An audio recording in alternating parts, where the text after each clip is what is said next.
Chers Plescopaises, chers Plescopais, cette année encore, je ne pourrai vous offrir mes vœux publiquement.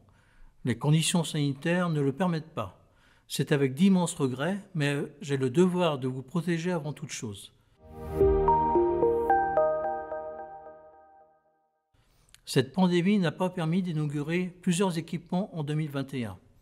Je veux évoquer le terrain de foot synthétique, ses tribunes et ses vestiaires. Il s'agit aussi du Boulodrome et du Citystade. 3 investissements attendus de leurs utilisateurs et qui, je le sais, leur donnent entière satisfaction. Mais grâce à la vaccination et au pass sanitaire, nous avons pu retrouver une vie sociale presque normale. Circuler librement et fréquenter les lieux de rencontre. La libre circulation est primordiale pour le bon équilibre de chacun. Mais je suis convaincu que seul le vaccin permettra d'éradiquer ce virus qui déstabilise le monde entier. Faisons confiance à ceux qui savent. Sur le plan de la solidarité, j'ai souhaité, avec les élus, les membres du CCAS et les personnels administratifs, avoir un regard particulier auprès des personnes âgées ou isolées.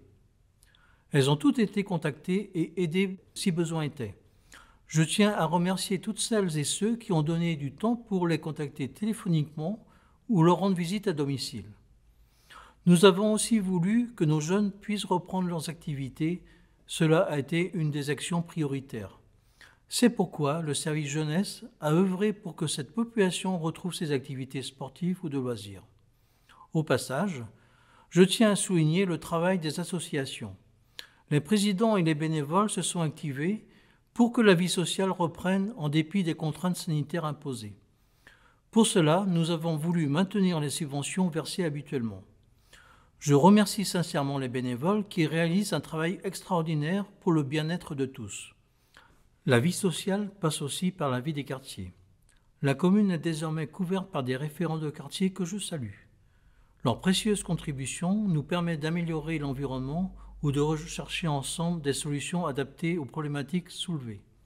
L'année 2021 nous a aussi permis de préparer les dossiers pour la nouvelle année. Ils sont nombreux à Plescop. Comme vous le savez, la commune est recherchée grâce à la qualité de ses équipements et de son environnement. Chaque commune qui compose l'agglomération a le devoir d'accueillir de nouveaux habitants en fonction de ses capacités. Nous le faisons et nous continuerons de le faire. Dans ce contexte, nous devons y répondre par une programmation ambitieuse. Des grands investissements vont voir le jour avec, pour chaque dossier, la volonté de se tourner vers la nécessaire transition écologique.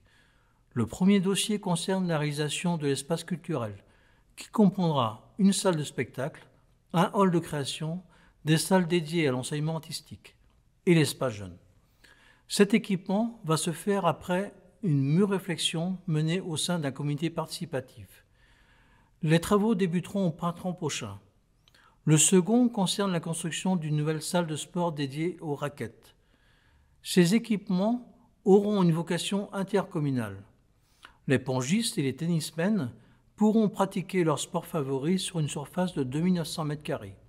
Les travaux débuteront à l'automne 2022 pour une ouverture prévue à la rentrée 2023. Avec ces 2000 licenciés, Plescop mérite d'être labellisé ville active et sportive. Pour ce faire, un dossier va être déposé en début d'année pour valoriser le travail des associations. La réflexion va se poursuivre pour la création d'un local qui permettra de regrouper les services espaces verts et les services techniques pour une meilleure efficience.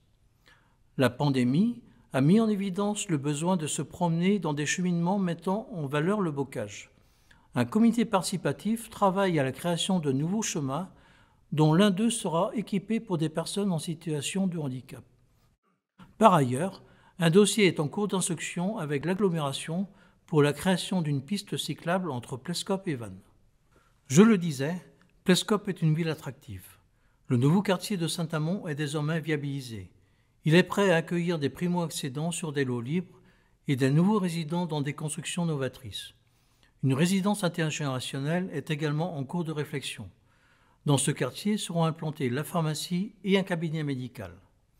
La ZAC de Parc-Levez a pris du retard en raison des fouilles archéologiques qui vont se poursuivre en début d'année 2022. Et pour répondre à des exigences réglementaires, Une étude environnementale complémentaire est en cours d'instruction. Je pourrais aussi évoquer la rénovation énergétique de l'école Loto et la restructuration du restaurant scolaire, mais j'aurai l'occasion d'y revenir dans les prochains mois. Ainsi, l'année 2022 sera particulièrement chargée. Je tiens à remercier l'équipe municipale, les adjoints qui s'investissent au quotidien, les conseillers municipaux pour leur soutien dans les dossiers. Mes remerciements vont aussi vers les équipes administratives et techniques pour leur précieux travail et sans qui rien ne serait possible. Pour terminer, je vous souhaite une bonne et heureuse année 2022, à vous et à vos proches. Prenez soin de vous et protégez-vous du mieux possible, en espérant qu'en 2022, ce maudit virus soit éradiqué. Excellente année, Bloavesmat.